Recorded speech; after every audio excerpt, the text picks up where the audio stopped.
नमस्कार, मैं नेहा चौधरी आपका रोजगार विद अंकित चैनल में स्वागत करती हूँ। आशा करती हूँ कि आप सभी की पढ़ाई अच्छी चल रही होगी। और आज है ये हमारा पॉलिटी का 6th लेक्चर। इससे पहले हम 5 और लेक्चर पढ़ चुके हैं, जिसमें कि हमने जो हमारा संविधान है उसका ऐतिहासिक पृष्ठभूमि पढ़ी है कि क्या क्या इतिहास की घटनाएं थी जिनका प्रभाव, भारतीय इतिहास की घटनाओं का प्रभाव हमारे संविधान पर पड़ा है।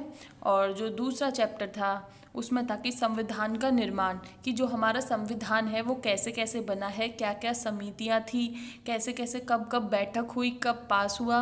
और अगर आप ये दोनों वीडियोस, जो ये दोनों चैप्टर्स हैं, आप देखना चाहते हैं तो पहले बाकी के लेक्चर्स देख लीजिएगा और फिर देन इस चैप्टर को देखिए तो कनेक्ट करने में आसानी रहेगी। ठीक है। और अब बिना किसी देरी के आज का लेक्चर स्टार्ट करते हैं और देख लेते हैं कि आज के लेक्चर में क्या क्या होने वाला है। हम आज के लेक्चर में देखेंगे कि जो हमारा संविधान है, जिसमें कि हमारे ये दिया गया है कि हमारा देश कैसे चलेगा, किस किस हिसाब की राज्य व्यवस्था होनी चाहिए, किस किस हिसाब की जो इलेक्शन कैसे होने चाहिए, राष्ट्रपति की पद और प्रधानमंत्री, इन सब के बारे में लिखा हुआ है। तो उस संविधान की क्या क्या विशेषताएं हैं, कि उनके जो भारत में जो संविधान है उसकी क्या क्या अलग चीज़ें हैं जो उसमें अच्छी तरह से दी गई है। तो हम उनको बहुत ही शॉर्ट में पढ़ेंगे, क्योंकि जो ये वाला चैप्टर है संविधान की प्रमुख विशेषताएं, ये इसमें बहुत ही इजी होने वाला चैप्टर है। इसमें अभी इस वाले जो लेक्चर में इसमें याद करने के लिए बहुत कुछ नहीं है, बस सिर्फ समझने के लिए है। अगर आप ये वीडियो अच्छे से देखते हैं और ये वाला जो चैप्टर है अच्छे से देखते हैं तो आप आगे जब भी पॉलिटी पढ़ेंगे तो ये उसके लिए एक इंडेक्स का काम करेगा। इंडेक्स का मतलब है जो बुक के आगे नहीं लिखा रहता है कि इस बुक में इतने चैप्टर हैं, ये ऐसे पढ़ा आगे जाएगा, इसमें ये टॉपिक है, तो ये इसी हिसाब से इंडेक्स है। इसकी जो एक हर विशेषता है इस पे मोस्टली एक चैप्टर है और जो पढ़ाया जाएगा। और इसके बाद में जो ये लेक्चर के बाद में जो नेक्स्ट लेक्चर होगा उसमें हम देखेंगे कि हमारे संविधान में अनुसूचियाँ क्या हैं, कितनी अनुसूचियाँ हैं और उन्हें याद करने की ट्रिक होगी। और संविधान में भाग के बारे में देखेंगे, जो 25 भाग हैं हमारे संविधान के, जो 25 पार्ट में डिवाइड है उसके बारे में देखेंगे। और जो कुछ महत्वपूर्ण आर्टिकल देखेंगे जो बार बार हमारे संविधान में जो आगे पढ़ेंगे वो यूज़ होंगे। तो इसीलिए इस वाले लेक्चर में ये जो संविधान की प्रमुख विशेषताएं होंगी इस वाले टॉपिक के अंदर ये 2 या 3 लेक्चर में कवर हो जाएगा, और जिससे कि आगे आने वाले संविधान को समझने में आसानी होगी। तो चलिए अब बिना देरी के लेक्चर स्टार्ट करते हैं। तो अब कुछ विशेषताएं हैं। तो हमारा जो संविधान है, एक तो वो है लिखित, जिसे लिखा गया है, और एक है दुनिया का सबसे लंबा संविधान। ठीक है। लंबा संविधान क्यों है? क्योंकि देखिए हमारा एक जो भारत है इसमें अलग अलग ज्योग्राफी है, अलग अलग भौगोलिक क्षेत्र है। देखिए इधर तो नॉर्थ में, उत्तर की साइड में है हिमालय, उधर है दक्षिण भारत, इधर है नॉर्थ ईस्ट इंडिया, पूर्वोत्तर भारत। तो हर जगह अलग अलग संस्कृति है, अलग अलग तरह के लोग हैं, अलग अलग तरह की भूमि है। तो उस हिसाब से सभी लोगों को एकजुट करने के लिए जो संविधान है, जो संविधान कुछ भी चीज़ हो तो वो बड़ी ही होनी है, क्योंकि उसमें अलग अलग चीज़ें बहुत हैं, बहुत सारे लोग हैं, बहुत सारी संस्कृतियां हैं। इसीलिए हमारा संविधान एक तो इस वजह से बड़ा होता है, और दूसरा बड़ा होता है कि इतिहास में बहुत सारी काफ़ी ऐसी घटनाएं रही हैं जिनका हमारे संविधान पर बहुत ही बड़ा योगदान है। एग्जाम्पल के लिए हम देते हैं कि जो भारत शासन का अधिनियम है 1935, उसका हमारे संविधान पर बहुत ही प्रभाव देखा जाएगा। जैसे जैसे आप आगे पढ़ेंगे आपको पता चलेगा। और हम ये वाला 1935 भारत शासन अधिनियम जो हमारा चैप्टर 1 था, हिस्टोरिकल बैकग्राउंड, ऐतिहासिक पृष्ठभूमि, उसमें कवर कर चुके हैं। और देखिए अब पूरे देश के लिए अब एक संविधान है। पहले जम्मू कश्मीर के लिए अलग संविधान हुआ करता था, बट अब वो रहा नहीं है, क्योंकि जम्मू कश्मीर अब एक पहले भी भारत का हिस्सा था, बट उसका जो स्पेशल स्टेटस था आर्टिकल 370 के तहत से उसे हटा दिया गया है। तो अब उसका अलग संविधान हट चुका है। अब पूरे भारत के लिए एक ही संविधान है। और दूसरा एक कारण ये है कि हमारा संविधान बड़ा क्यों है, क्योंकि जो हमारा संविधान जब बना था तो जो हमारे संविधान में बनाने के लिए जो लोग होते थे वो विशेषज्ञ लोग भी थे। उसमें कानून विशेषज्ञ थे, एग्जाम्पल ले लीजिए कि डॉक्टर B.R. अम्बेडकर जी, और बहुत सारे विशेषज्ञ थे। और उन्होंने कोशिश करी थी कि हर तरह के हर पहलू को इसमें रखा जाए, आने वाले जो फ्यूचर जनरेशन है उनकी सारी चीज़ों को इसमें लिखा जाए, ताकि फ्यूचर में कि बहुत सारा इसमें ये नहीं हो कि इसमें कुछ उन्होंने हमारे बारे में ध्यान नहीं दिया है, तो उन्होंने आने वाली पीढ़ियों के बारे में भी इसमें ध्यान रखा था, और इसीलिए हमारे संविधान को बहुत बड़ा संविधान कहा जाता है। ठीक है, और देखिए जो इस दुनिया का जो सबसे पुराना लिखित संविधान है, लिखित संविधान, वो है यूएसए का, संयुक्त राष्ट्र अमेरिका का। ठीक है, और जो हमारा जो संविधान का दूसरा फीचर है, जो दूसरी प्रमुख विशेषता है, कि जो हमारे संविधान है ना, दुनिया के अलग अलग देशों से लिया गया है, तो इसके विभिन्न स्रोत हैं। और ये आपको लास्ट लेक्चर में पढ़ाया था कि जो हमारा संविधान है वो कम से कम 60 जो देशों के संविधान का अच्छे से अवलोकन किया, अच्छे से उसे पढ़ा, तब हमारा संविधान उनमें से बनाया है। और क्या कहते हैं, जो अंबेडकर जी थे, उन्होंने बड़े ही गर्व के साथ में घोषणा करके कहा था कि जो भारत का संविधान का जो निर्माण है ना, जो हमने किया है, वो विश्व के अलग अलग संविधानों को छानने के बाद में किया है। मतलब उन्हें बहुत अच्छी तरह परख लिया है, और वो सारी चीज़ें जो हमारे लिए ज़रूरी हैं, जो हमारे लिए काम आ सकती हैं, वो हमारे संविधान में ली गई हैं। ये इस हिसाब से होगा कि आप कई अलग अलग बुक पढ़ते हैं, बट उसमें से कुछ नोट्स बना लेते हैं कि भाई ये हमारे लिए ज़रूरी है एग्ज़ाम के लिए, ये हमारे लिए काम आएगा। ठीक है, और आप इसका एक एग्जाम्पल देख सकते हैं। ये मैंने अभी यहाँ पे शॉर्ट में आपको समझाने के लिए बताया है। बाकी ये जो कहाँ कहाँ से हमारा संविधान लिया गया है, क्या क्या इसके स्रोत हैं, इस पे अभी आगे इसी टॉपिक के अंदर एक लेक्चर और आएगा। तो देखिए, जो अधिकांश ढांचा है हमारा, जो मतलब एक तरह का ढांचा है, ढांचा हो गया कि कोई घर बना रहे हो तो उसमें जो ईंट लगती है, तो जो हमारे संविधान का जो ढांचा है वो अधिकांश भारत शासन अधिनियम 1935 से लिया गया है। इसीलिए मैंने आपको बताया था कि इसे मिनी कॉन्स्टिट्यूशन, मिनी संविधान भी कहा जाता है। ठीक है, आप आशा करती हूँ कि आप ये रिलेट कर पा रहे होंगे और ये पुरानी वीडियो से आपको याद होगा। और देखिए, जो हमारा संविधान का दार्शनिक भाग है, दार्शनिक भाग होता है फिलोसफिकल पार्ट। फिलोसफी का मतलब होता है कि किसी के जीवन के महत्व को जानना, किसी की क्या लाइफ है, लाइफ के बारे में जानना। तो जो हमारा संविधान की जो लाइफ है, जो हमारा संविधान की जो मूल भावना है, वो है हमारे मौलिक अधिकार और राज्य के नीति निर्देशक सिद्धांत। मौलिक अधिकार और राज्य के नीति निर्देशक सिद्धांत, ये सब क्या है, ये आपको पता चल जाएगा आने वाले लेक्चर में। यहाँ पे आपको मैं थोड़ा सा बता देती हूँ कि मौलिक अधिकार ये हैं कि जो हर व्यक्ति को मिलते हैं हमारे संविधान से, और जिनकी सुरक्षा सर्वोच्च न्यायालय करते हैं, सुप्रीम कोर्ट, और जो कि 6 मौलिक अधिकार हमारे संविधान में दिए गए हैं। और ये जो राज्य के नीति निर्देशक सिद्धांत हैं, इनका कार्य है कि हमारी सरकार को बताना और कुछ दिखाना, लिखे हुए हैं उसमें कि हमारा देश इस प्रकार का होना चाहिए, हमें इन इन चीज़ों पे ध्यान देना चाहिए, हमें पर्यावरण पे ध्यान देना चाहिए, हमें शिक्षा पे ध्यान देना चाहिए। तो इनको बोलते हैं राज्य के नीति निर्देशक सिद्धांत। तो जो दार्शनिक भाग में जो मौलिक अधिकार वाला पार्ट है वो लिया गया है अमेरिका से, और राज्य के नीति निर्देशक सिद्धांत जो लिए गए हैं वो लिए गए हैं आयरलैंड से। ठीक है, आप ये मत सोचिए कि अभी इसमें इतना ही दे रखा है, ये सारे डिटेल में है। आगे एक इसकी बहुत बड़ी टेबल होगी, उसमें अच्छे से समझाया गया होगा, और ट्रिक मैं कोशिश करूँगी ट्रिक लाऊं उसके लिए अच्छी से अच्छी, और आपको चीज़ें रिलेट करूँ। ठीक है, तो जो हमारा राजनीतिक भाग है, राजनीतिक भाग का मतलब है कि हमारे यहाँ पे सरकार किस प्रकार की होगी, गवर्नमेंट किस प्रकार की होगी, संघीय सरकार, और वो जो क्या सदन, संसदीय सरकार का ये जो अधिकांश हिस्सा है हमने लिया है ब्रिटेन से। किससे लिया है? ब्रिटेन से। देखिए, संघीय सरकार का मतलब है फेडरल गवर्नमेंट, इंग्लिश में इसको बोलते हैं फेडरल गवर्नमेंट। और उसका मतलब है कि देखिए, ये एक राज्य हो गया, ये एक राज्य हो गया, ये एक राज्य हो गया, ये जो एक जो सरकार बन जाती है इसे कहा जाता है फेडरल गवर्नमेंट। और ये जो सारे राज्य मिलके हैं, ये बना तो रहे हैं एक केंद्र, पर इनके पास में भी इनका कुछ आंतरिक जो मामला होगा उसे इनका जो अपने हिसाब से डील करना चाहें उसकी इन्हें छूट होती है। जैसे आप यूपी में देख लो, हरियाणा में, आसपास आप कहीं पे भी देखो, जो उनकी सरकारें होती हैं वो पुलिस पे ध्यान रखती हैं। तो ये तो है नहीं कि यूपी की सरकार पे हरियाणा की पुलिस आके अपना काम चलेगी यूपी के मुख्यमंत्री जी की, और जो यहाँ पे जो उनको चलाने वाले लोग हैं उनकी। तो आप संघीय सरकार को इस हिसाब से समझ सकते हैं।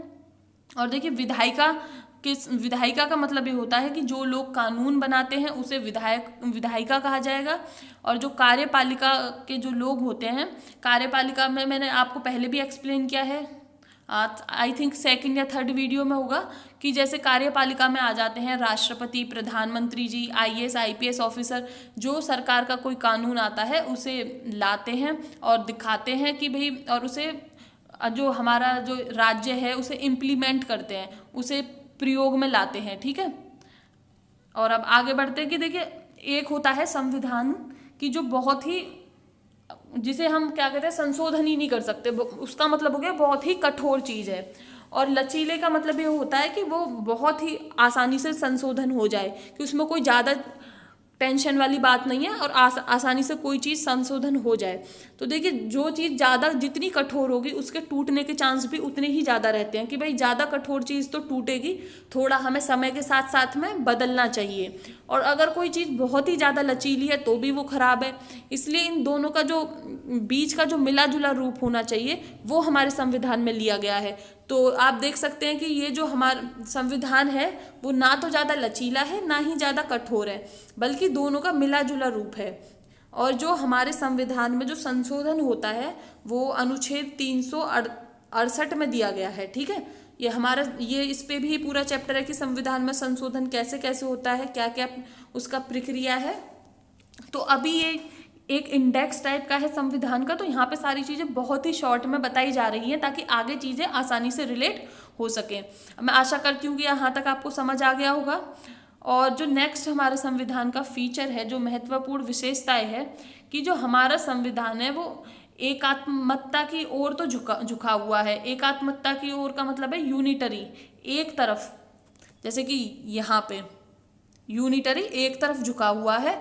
और साथ ही संघीय व्यवस्था है। देखिए, संघीय व्यवस्था मैंने आपको अभी समझाई है कि यहाँ पे अलग अलग राज्य हैं, इनका मतलब ये एक संघ बनाते हैं मिलके, पर इनको जो अपने इंटरनल मैटर है, आंतरिक जो मामले हैं, उनको डील करने की आज़ादी होती है। और जो इसका मतलब है एकात्मकता का मतलब है कि ये एक जगह झुके हुए हैं, और जब कोई आपातकाल की स्थिति आती है, इमरजेंसी सिचुएशन आती है, तो जो सारी पावर है वो केंद्र के पास में पहुंच जाती है, सेंटर के पास में पहुंच जाती है। इसका मतलब ये है। आई होप कि ये थोड़ा क्लियर हुआ होगा आपको। और जो हमारी सरकार, ये पॉइंट इंपॉर्टेंट है, ये क्वेश्चंस भी आते हैं। ठीक है, कि जो हमारी जो सरकार है, जो उसका संसदीय रूप है, जो उसकी पार्लियामेंट्री फॉर्म है, वो हमने कहाँ से ली है? वो हमने ब्रिटेन से ली है। ठीक है, और जो हमारे देश में चलती है संसदीय व्यवस्था, और जो अमेरिका में चलती है वो चलती है अध्यक्षीय प्रणाली। अध्यक्षीय प्रणाली का मतलब है कि जो वहाँ की सरकार का हेड होगा, जो वहाँ की सरकार का मुखिया होगा, हेड ऑफ द स्टेट होगा, वो होंगे वहाँ के राष्ट्रपति। और जो हमारे यहाँ पे जो वास्तविक मुखिया हैं वो होते हैं प्रधानमंत्री जी। और जो राष्ट्रपति होते हैं वो नाम मात्र के मुखिया होते हैं। ठीक है, और जो संसदीय व्यवस्था का मतलब क्या है? विधायिका, जो कानून वाला हो गया यहाँ पे, कार्यपालिका हो गया एग्जीक्यूटिव, जो प्रधानमंत्री, और जो मंत्री परिषद जो कि कोई ऑर्डर लाते हैं, कोई कानून लाते हैं, उस टाइप के हो गए। कि जो मध्य समन्वय, मतलब दोनों के बीच में ना बैलेंस बना रखा है, कि उस हिसाब से हमारी जो संसदीय व्यवस्था है, विधायक और कार्यपालिका के बीच में सहयोग बना रखा है। और ये जो कार्यपालिका, ये जो अपना कुछ भी काम लाती हैं, ये इसके लिए उत्तरदायी होती हैं। कार्यपालिका को विधायिका में लोकसभा और राज्यसभा के लिए, लोकसभा के लिए उत्तरदायी होती हैं। आप एग्जाम्पल से ले सकते हो कि अगर किसी को बजट पास कराना है, जैसे फाइनेंस मिनिस्टर, ये कार्यपालिका के अंदर में आएंगे। ठीक है, काउंसिल ऑफ मिनिस्टर्स, मंत्री परिषद में। अगर इन्हें बजट पास कराना है तो ये जो बजट है ये बनाते हैं कुछ ही लोग मिलके, ना कि इसमें कि पूरी पार्लियामेंट चली जाएगी, पूरी लोकसभा बजट बनवाने के लिए चली जाएगी, नहीं, कुछ ही लोग बजट बनाएंगे। बट बजट को पास तो पूरी लोकसभा से होना पड़ेगा, राज्यसभा से होना पड़ेगा। तो इसका मतलब हो गया कि कार्य तो कुछ लोग कर रहे हैं बट उसे पास सभी से होना पड़ेगा, उत्तरदायित्व सबको देना पड़ेगा कि भाई आपने कैसे कैसे बनाया है। इसका मतलब ये है। ठीक है, और जो हमारी सरकार का जो संसदीय रूप है उसे वेस्ट मिनिस्टर भी कहा जाता है, वेस्ट मिनिस्टर सिस्टम भी कहा जाता है, क्योंकि जो ब्रिटेन है, ब्रिटेन की जो पार्लियामेंट, संसद जहाँ पे बैठती है, उस स्थान का नाम है वेस्ट मिनिस्टर। ठीक है, तो और हमारा जो संसदीय प्रणाली है वो ब्रिटेन से ली गई है, इसीलिए जो हमारे देश में संसदीय व्यवस्था को वेस्ट मिनिस्टर भी कहा जाता है। और इसे उत्तरदायी सरकार भी कहा जाता है। उत्तरदायी सरकार मैंने बता दिया आपको क्यों कहा जाएगा, क्योंकि कार्यपालिका विधायिका के लिए उत्तरदायी होगी, जिम्मेदार होगी। और इसे मंत्रिमंडलीय सरकार भी कहा जाता है, क्योंकि कार्यपालिका में जो काउंसिल ऑफ मिनिस्टर्स होते हैं, मंत्री परिषद जो होता है, वो मिलके जो महत्वपूर्ण भूमिका निभाते हैं। कैबिनेट मिनिस्टर जो कोई कानून बनाना होता है वो कानून को ड्राफ्ट करते हैं, उसे लिखते हैं और उनके सेक्रेटरी होते हैं उनकी मदद से, इसीलिए इसे कहा जाएगा मंत्रिमंडलीय सरकार। और इसे भी प्रधानमंत्रीय सरकार भी कहा जाता है। क्यों? क्योंकि जो हमारी जो सरकार का जो वास्तविक जो हेड होते हैं, जो मुखिया होते हैं, वो होते हैं प्रधानमंत्री जी। आशा करती हूँ कि आपको ये क्लियर हुआ होगा। तो इसी के साथ में अब बढ़ते हैं आगे कि हमने देख लिया कि प्रधानमंत्रीय सरकार, मंत्रिमंडलीय सरकार और उत्तरदायी सरकार कैसे है। तो इसी के साथ में जो हमारी जो संसदीय संप्रभुता है और न्यायिक सर्वोच्चता का में जो इनका भी बैलेंस है कि हमारी संसद भी संप्रभु होगी और हमारी जो न्यायिक सर्वोच्चता है वो भी। ये नहीं कि खाली बस संसद एकदम इधर तो अपनी संसद चलाई जा रही है, इधर अपनी जो हमारी जुडिशरी है, जो सुप्रीम कोर्ट है, ये अपनी चलाई जा रहे हैं। नहीं, जो हमारे संविधान ने दोनों के बीच में बैलेंस बनाया है। और जो ये संसदीय वो बैलेंस कैसे बनाया है मैं आपको बताती हूँ कि देखिए, अगर कोई पार्लियामेंट लॉ लाई, ठीक है, संसद कोई कानून लाई, अगर वो कानून गैर संवैधानिक है, असंवैधानिक है, जो कि लोगों के लिए अच्छा नहीं है, तो जो हमारी सुप्रीम कोर्ट है, हाई कोर्ट है, उस कानून को खारिज घोषित कर देंगे कि ये कानून खराब है, ठीक है, ये असंवैधानिक है। और साथ ही ये वाली जो पावर है हमारी जो न्यायिक व्यवस्था है उसको दी है संविधान ने। साथ ही ये पावर भी हमारे संविधान को, जो हमारी पार्लियामेंट है, संसद है, उसको ये पावर भी दी है कि अगर आपको संविधान की कोई चीज़ पसंद नहीं आती है तो आप उसमें संशोधन कर सकते हो, ठीक है। और बस शर्त होनी चाहिए कि उसका आधारभूत जो ढांचा है, जो उसके बेसिक स्ट्रक्चर है, वो ना टूटे। और ये बेसिक स्ट्रक्चर क्या है ये आगे आपको पता चलेगा। बस आपको ये बता देती हूँ कि केशवानंद भारती के केस से आई है 1973 में जो हुआ था, ठीक है। और ये जो संसदीय संप्रभुता, पार्लियामेंट्री सॉवरेनिटी का जो कॉन्सेप्ट है हमने लिया है ब्रिटिश से, और न्यायिक सर्वोच्चता का जो हमने जुडिशियल सुप्रीमेसी का जो कॉन्सेप्ट लिया है हमने लिया है ये अमेरिका से। आई होप कि यहाँ तक क्लियर है आपका। और जो हमारा जो ये नेक्स्ट पॉइंट है, एकीकृत एवं स्वतंत्र न्यायपालिका। इसका मतलब है एकीकृत। एकीकृत का मतलब है कि देखिए, पहले तो राज्य में निचली कोर्टें होंगी, जिला स्तर पे अदालतें होती हैं, फिर हमारी आती हैं अलग अलग राज्यों की हाई कोर्ट, और जो इन अलग अलग राज्यों की हाई कोर्ट पे जो सबसे ऊपर चलती है वो चलती है सुप्रीम कोर्ट। अगर कोई हाई कोर्ट के फैसले से संतुष्ट नहीं होता है तो वो जाता है सुप्रीम कोर्ट में, इसीलिए इसे कहा जाएगा एकीकृत। और स्वतंत्र का मतलब है कि ये नहीं कि हमारे जो इन पे जो सांसद हैं या किसी का दबाव होता है, ये अपने मन से कार्य करते हैं, ये हमारे संविधान में दिया गया है, ठीक है। और इसमें जो होता है सर्वोच्च न्यायालय, सुप्रीम कोर्ट जो होता है वो शीर्ष पर होता है। और जो हमारे जो सर्वोच्च न्यायालय है, सुप्रीम कोर्ट है, उसे संघीय अदालत कहा जाएगा। संघीय अदालत क्यों कहा जाएगा? क्योंकि जो सारे राज्य हैं अगर उन्हें किसी भी तरह की कोई दिक्कत है एक दूसरे राज्य से या केंद्र से कोई दिक्कत है तो जो उसका जो केस लड़ा जाता है वो सुप्रीम कोर्ट में लड़ा जाता है, तो इसलिए इसे संघीय अदालत भी कहा जाता है। आई होप कि यहाँ तक क्लियर हुआ होगा। और एक इसके बाद में अदालत आ गई, सब कुछ आ गया। और जो एक इम्पोर्टेंट फीचर है कि हमारे संविधान में हमें दिए गए हैं मौलिक अधिकार।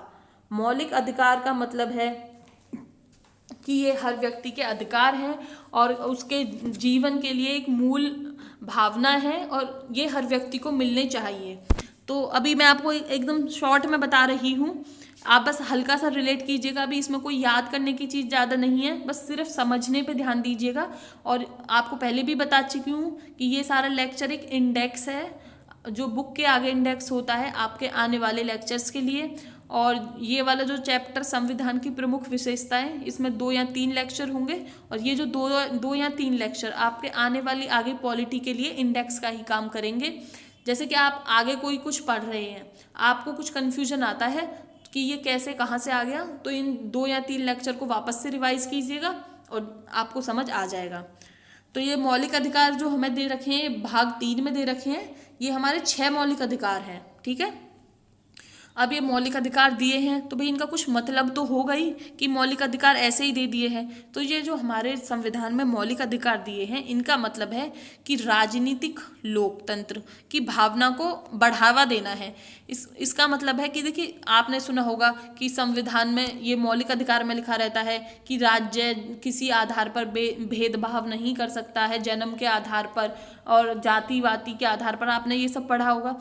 तो ये ना एक अकेले इंसान, एक इंडिविजुअल के लिए है कि उनको उनकी राजनीतिक और उनका जो सारे अधिकार हैं उनको ये बढ़ावा देता है कि वोट की क्या कहते हैं, आर्टिकल 19 में पढ़ा होगा आपने, freedom of speech and expression, कि आपको बोलने की स्वतंत्रता है, आज़ादी है। तो ये अकेले इंसान की हम बोल भी सकते हैं, हम ग्रुप बना सकते हैं, हम जो कहना चाहें वो कह सकते हैं। तो इसीलिए मौलिक हो जाते हैं और ये हमारी राजनीतिक लोकतंत्र की भावना को बढ़ावा देते हैं।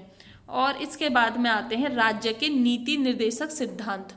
ये आते हैं हमारे भाग 4 में और इनको इंग्लिश में कहा जाएगा DPSP। इसका मतलब है directive principles of state policy. इनका मतलब है directive principle of states policy. ये इसमें क्या है कि इसमें बताया गया, मैं आपको पहले ही बताया कि इसमें बताया गया है कि राज्य को क्या क्या करना चाहिए, लोगों के लिए क्या क्या करना चाहिए, महिलाओं के लिए, पर्यावरण के लिए। तो ये है कि क्या क्या करना चाहिए, ये इसमें ये बताया, इस टाइप का कुछ बताया गया है। तो इसे जो ये DPSP हैं, जो ये डॉक्टर BR अम्बेडकर जी थे, उन्होंने कहा था कि ये हमारे संविधान की अनूठी विशेषताएं है, नोवल फीचर है। सीधा क्वेश्चन कि हमारे संविधान की अनूठी विशेषता किसे कहा जाएगा, तो आपको ऑप्शंस होंगे, मौलिक अधिकार हो गया, राज्य के नीति निर्देशक सिद्धांत हो गया, और भी कुछ ऑप्शंस हो सकते हैं, मौलिक कर्तव्य हो गया। तो आपको पता है कि किसको कहा जाएगा, बोलिए मेरे साथ में, DPSP को, राज्य के नीति निर्देशक सिद्धांत को। ठीक है। और जो हमारे अब इसका भी कुछ उद्देश्य होगा, देखिए इनका उद्देश्य है सामाजिक, सोशल और आर्थिक लोकतंत्र को बढ़ावा देना। इसमें जैसा कि मैंने आपको बताया है कि सरकार को ऐसा करना चाहिए, लोगों के लिए ऐसा करना चाहिए, ये करना चाहिए, पर्यावरण के लिए ये करना चाहिए, महिलाओं के लिए, बच्चों के लिए, तो ये होगा, बुजुर्गों के लिए, ये सब सारी चीज़ें इसमें है। ये हम आपको ट्रिक के साथ में बताएंगे। तो इसलिए हो जाता है सामाजिक, और इसमें आर्थिक लोकतंत्र, इनको ये बढ़ावा देता है। तो सीधे क्वेश्चन जो रेड में लिखा हुआ है, रेड पेन से जो लिखा हुआ है, इस पे सीधे क्वेश्चन बन सकते हैं कि जो राजनीतिक लोकतंत्र की भावना को कौन बढ़ावा देता है, DPSP बढ़ावा देते हैं, मौलिक कर्तव्य बढ़ावा देते हैं, मौलिक अधिकार। तो आंसर आपको पता ही है, बोलिए आप मेरे साथ में। और देखिए ये दोनों हैं जो, अब इनके बीच में कुछ बैलेंस बनाने की भी ज़रूरत है कि ये देखिए एक अकेले इंसान के बारे में ज़्यादा बात करते हैं और ये बात करते हैं पूरे समाज के बारे में। तो अब अकेला इंसान और समाज का बैलेंस बनाना भी तो ज़रूरी है। अब अकेला इंसान कहे कि भाई नहीं, सिर्फ मेरे अधिकार देखो, समाज गया भाड़ में, ऐसा तो नहीं हो सकता। अब आपका मन करे कि आप पूरी पूरी रात DJ बजा रहे हो और आप आसपास के लोगों का सोच ही नहीं रहे हो, तो ये तो गलत बात है। तो आपको समाज का भी ध्यान रखना चाहिए। तो इसी बात पे जब ये केस पहुंचा सुप्रीम कोर्ट के पास में, तो एक केस है, इसका केस का नाम था मिनर्वा मिल्स मामले। ये जाता है 1980 में और सर्वोच्च न्यायालय, सुप्रीम कोर्ट, इस पे अपना जो निर्णय था उन्होंने दिया और उन्होंने कहा कि जो हमारा संविधान है वो मौलिक अधिकारों, फंडामेंटल राइट्स और DPSP नीति निर्देशक सिद्धांतों के बैलेंस पर है। मतलब कि हमें ये सारी चीज़ें बैलेंस बनानी पड़ेंगी, हमें समाज का भी ध्यान रखना पड़ेगा और हमें एक अकेले इंसान का भी ध्यान रखना पड़ेगा। इसका मतलब है कि हमें ये ध्यान रखना पड़ेगा कि कहीं ये समाज एक अकेले इंसान को मिलके तो नहीं दबा दे रही है, और ये भी ध्यान रखना पड़ेगा कि ये अकेला इंसान कहीं ऐसा तो नहीं कि पूरी समाज को परेशान कर दे रहा है कि लोग आसानी से भी नहीं रह पा रहे हैं। तो आई होप कि ये आप इन सारी चीज़ों को रिलेट कर पा रहे होंगे। और अभी इसमें कुछ याद करने वाली बात नहीं है, टेंशन लेने वाली बात नहीं है, आराम से इस लेक्चर को समझिए। ठीक है। और अब इसके बाद में आते हैं मौलिक कर्तव्य। मौलिक कर्तव्य आते हैं हमारे भाग 4A में। किस में आते हैं? भाग 4A में, जिसमें सिर्फ एक अनुच्छेद है 51A। तो जो मौलिक कर्तव्य हैं, ये हमारा जो ओरिजिनल संविधान था, जो मूल संविधान था, उसमें ये नहीं थे। इन्हें जो एक कमेटी बिठाई थी, इसके लिए एक समिति बिठाई थी, उसका नाम था स्वर्ण सिंह समिति। तो उन्होंने अपनी सिफारिश करी थी, अपनी रिकमेंडेशंस दी थी 1976 में कि इस हिसाब से कुछ हमारे जो मौलिक कर्तव्य हैं लोगों को भी याद रहे कि भाई उन्हें मौलिक अधिकार तो दे दिए, बट मौलिक अधिकार के साथ साथ में लोगों को याद रहे कि हमारे कुछ कर्तव्य हैं हमारे देश के लिए, तो हमें उनका भी ध्यान रहना चाहिए।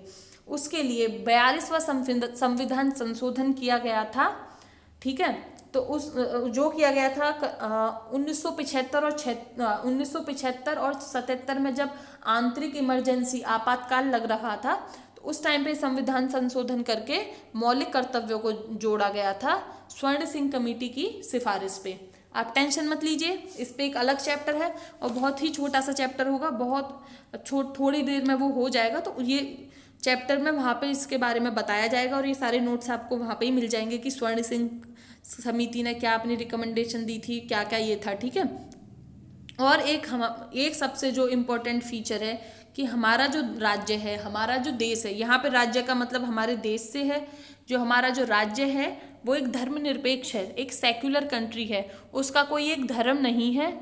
इसका मतलब है कि जो हमारा देश है वो किसी भी धर्म की तो अवहेलना नहीं करेगा, मतलब किसी धर्म का तो बहिष्कार नहीं करेगा और किसी धर्म को स्पेशल ट्रीटमेंट नहीं देगा। इसकी दृष्टि में सारे धर्म बराबर हैं, ठीक है। हमारे जो संविधान है उसकी दृष्टि में सारे धर्म बराबर हैं, किसी के लिए कोई स्पेशल ट्रीटमेंट नहीं है। इसलिए हमारा जो देश है, राज्य है, उसे धर्मनिरपेक्ष कहा जाएगा। और मैं आपको पहले ही बता चुकी हूँ कि भाई आपको पॉलिटी में बहुत ध्यान रखना पड़ेगा कि राज्य और जो स्टेट है उसका अलग अलग तरीके से उपयोग किया जाएगा। और यहाँ पे राज्य का मतलब यूपी बिहार से नहीं है, यहाँ पे राज्य का मतलब है हमारे देश से। और जो हमारे एक और, अब भाई हमें मौलिक अधिकार दे दिए, हमें सारे अधिकार दे दिए, तो भाई अब हमें चुनने का अधिकार तो होना चाहिए ना अपने नेता को।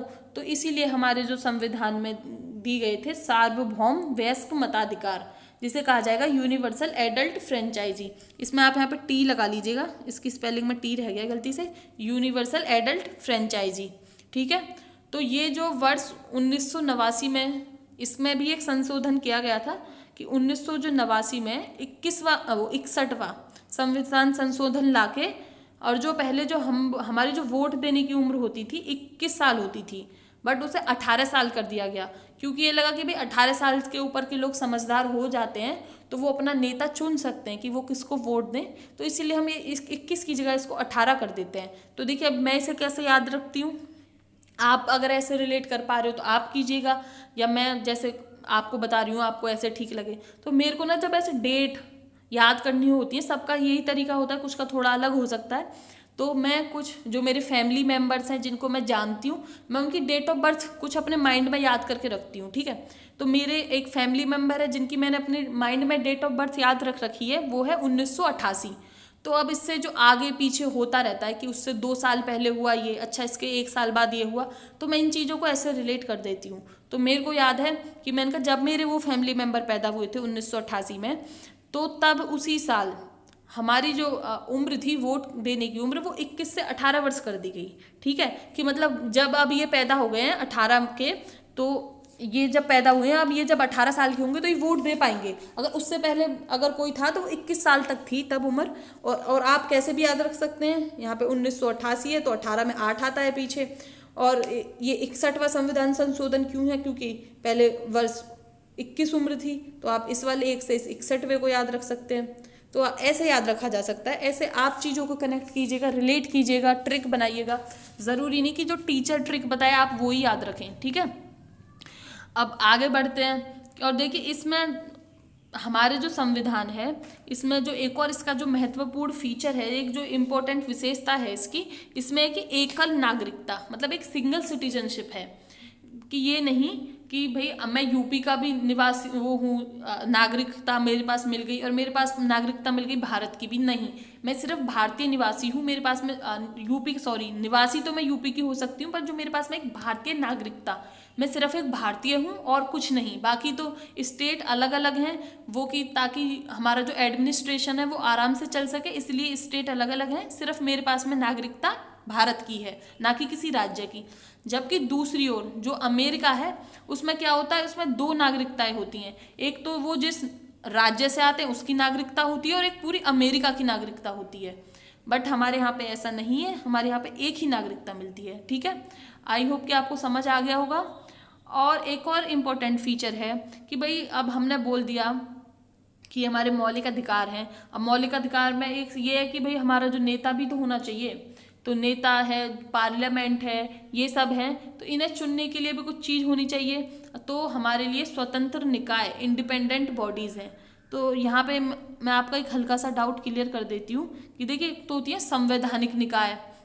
ठीक है, संवैधानिक निकाय का मतलब है कि जो भी बॉडी, जो भी निकाय जिसका अगर संविधान में जिक्र है, जिसके बारे में संविधान में एक आर्टिकल दे रखा है, तो वो हो जाएगा संवैधानिक निकाय। ठीक है, जैसे कि इलेक्शन कमीशन के बारे में हमारे संविधान में आर्टिकल दे रखे हैं, यूपीएससी का जो paper, union public service commission, इसके बारे में हमारे में आर्टिकल दे रखे हैं, राष्ट्रपति के बारे में, प्रधानमंत्री के बारे में, जिनके बारे में भी हमारे संविधान में बताया हुआ है वो हो जाते हैं संवैधानिक। और जिनके बारे में संविधान में कोई आर्टिकल नहीं है, जिनके बारे में संविधान में कोई जिक्र नहीं है, वो हो जाते हैं गैर संवैधानिक। और उसके एग्जाम्पल हो जाते हैं नीति आयोग।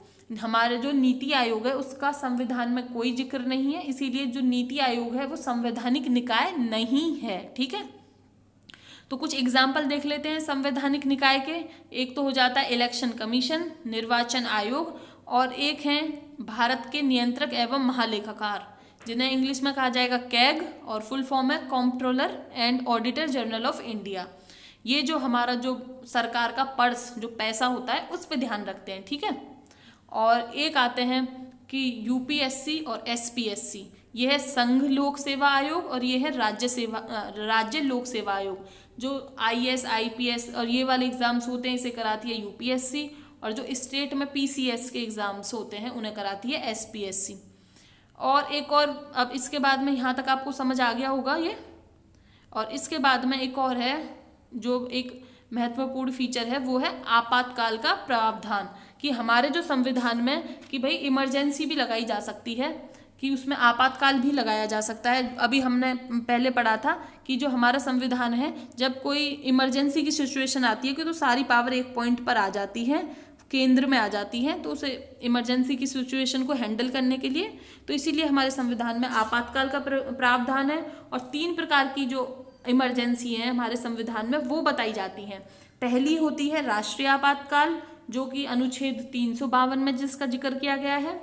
और एक है राज्य आपातकाल, जिसका जिक्र, और जिसे राष्ट्रपति शासन भी कहा जाएगा, जिसका जिक्र है आर्टिकल 356 में और 365 में। वो जब ये चैप्टर आएगा, ये टॉपिक आएगा, हम उसमें इसे डिटेल में देखेंगे। और एक है वित्तीय आपातकाल, और जो वित्तीय आपातकाल है वो आर्टिकल 360 में है। किस में है? अनुच्छेद 360 में। ठीक है, आई होप कि कुछ आपको समझ आ रहा होगा। और जब ये तीसरा जो चैप्टर है, इसके जो 2 और 3 तीनों लेक्चर कंप्लीट हो जाएंगे, तो आपको पूरा संविधान है उसका एक हल्का हल्का माइंड में एक आइडिया हो जाएगा कि भाई है क्या ये। ठीक है, और जो हमारे क्या कहते हैं, इसके बाद में जो हमारे संविधान में एक आपने लोकल गवर्नमेंट का पढ़ा होगा कि जो 3 स्तरीय सरकार होती है हमारे संविधान में, और जो कि एक तो होती है केंद्र में। ठीक है, 3 स्तरीय सरकार में समझाती हूँ आपको। एक तो होती है केंद्र में, ठीक है, जैसे कि मोदी जी की सरकार हो गई। एक आती है राज्य में, कि अब जैसे यूपी में योगी जी की सरकार हो गई। और एक आती है लोकल लेवल पे, तो इसीलिए ये 3 स्तर पे हो गई, तो इसे कहा जाएगा त्रिस्तरीय सरकार। और इस पर भी एक अलग चैप्टर है, तो अभी यहाँ पे इतना टेंशन लेने की ज़रूरत नहीं है। और ये जो त्रिस्तरीय सरकार आई थी, मैं आपको बता देती हूँ, ये 73वें और 74वें संविधान संशोधन से आई थी। ठीक है, और जो एक और महत्वपूर्ण जो फीचर है हमारे संविधान का, वो है सहकारी समितियाँ, जिसे इंग्लिश में कहा जाएगा कोऑपरेटिव सोसाइटीज़। और ये भी हमारे संविधान में आती हैं। 97वां जो संविधान संशोधन हुआ था 2011 में, उसके अंदर में आती है। ठीक है, और ये जो मेरा जो अधिकार है, एक मौलिक अधिकार है। जो सहकारी समिति बनाने का जो अधिकार होता है किसी के पास में, 2011 के बाद से इसे मौलिक अधिकार बना दिया गया था। ठीक है, आई होप कि यहाँ तक कुछ आपको क्लियर हुआ होगा, कुछ हल्का हल्का पता चला होगा कि भाई संविधान में है क्या थोड़ा। और ये जो अब इसका जो इनसे रिलेटेड आर्टिकल हैं और जो इससे डिटेल में है, वो हम देखेंगे नेक्स्ट लेक्चर्स में। और आइए जल्दी से इसे एक बार बहुत जल्दी से पूरे लेक्चर को रिवाइज कर लेते हैं। आज हमने पढ़ा कि हमारा जो संविधान है वो देश का दुनिया का सबसे बड़ा लिखित संविधान है और इसे हमने अलग अलग स्रोतों से लिया है, अलग अलग इसके सोर्स हैं, ये भी हमने देख लिया। और जो हमारा संविधान है वो ना तो ज़्यादा लचीला है ना ही ज़्यादा कठोर है, दोनों के बीच का एक बैलेंस है, ठीक है। और हमारे में संघीय व्यवस्था है और केंद्र की तरफ शक्तियों का झुकाव है। और जो हमारा जो सरकार का संसदीय रूप हमने कहाँ से लिया है, ब्रिटेन से, ठीक है। और ब्रिटेन इसको कहा जाता है उत्तरदायी सरकार, वेस्ट मिनिस्टर, मंत्रिमंडलीय सरकार और प्रधानमंत्री सरकार। ये क्यों कहा जाता है ये हमने अभी देखा है, ठीक है। और हमने देखा कि संसद जो होती है हमारे यहाँ पे संप्रभुता होती है और न्यायिक सर्वोच्चता, और इन दोनों के बीच में क्या है, हमारे संविधान ने बनाया है एक बैलेंस, ठीक है। और एकीकृत और स्वतंत्र न्यायपालिका है हमारे साथ यहाँ पे। और संविधान में दिए गए हैं हमें मौलिक अधिकार, और जो कि आते हैं भाग 3 में, और भाग 4 में है नीति निर्देशक सिद्धांत। और इसके बाद में हमने देखा कि हमारे मौलिक कर्तव्य भी हैं कुछ, और जो हमारा देश है वो धर्मनिरपेक्ष है, और हमारे पास में वोट डालने का भी अधिकार है, और एक सिंगल सिटीजनशिप है, एकल नागरिकता है, ना कि हम किसी अलग अलग राज्य के नागरिक हैं, हम सब भारतीय नागरिक हैं, ठीक है। और कुछ स्वतंत्र निकाय हैं, हम इनके बारे में देख चुके हैं। और देखिए आज के लेक्चर में याद करने वाला कुछ नहीं है, आप याद भी करने पे जोर मत दीजिएगा, क्योंकि ये जब आगे टॉपिक में आएंगे तो ये डिटेल में और ट्रिक्स के साथ में और चीज़ों को मैं रिलेट कराऊंगी। ये सिर्फ मैं पहले भी बता चुकी हूँ कि इंडेक्स का काम करेगा, ठीक है। और आशा करती हूँ कि आपको समझ आ रहा होगा कुछ। अगर प्लीज़ समझ आता है तो कमेंट सेक्शन में बताइएगा कि आपको समझ आ रहा है, और अगर कुछ दिक्कत है, समझ क्यों नहीं आ रहा है, तो आप ये भी कमेंट सेक्शन में बताइए।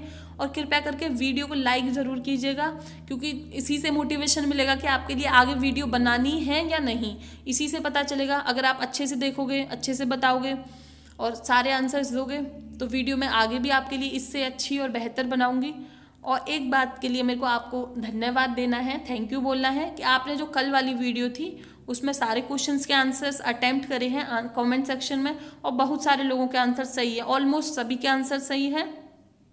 और आपने जो क्वेश्चंस पूछे थे 10 क्वेश्चंस, आपने उसका स्कोर भी आंसर कमेंट सेक्शन में बताया, ये मेरे को सबसे अच्छी बात लगी। और इसीलिए मेरे को अपनी जो कल वाली वीडियो थी आपने उसमें इतने अच्छे से रिस्पॉन्स किया है, तो मेरे को अब तक की वो सबसे अच्छी वीडियो लगी, क्योंकि उसका कमेंट सेक्शन बहुत ही अच्छा है, बहुत अच्छे से मतलब है कि आप आंसर्स दे रहे हो और क्वेश्चंस पूछ रहे हो, जवाब दे रहे हो, ठीक है, और क्वेश्चंस अटेम्प्ट कर रहे हो।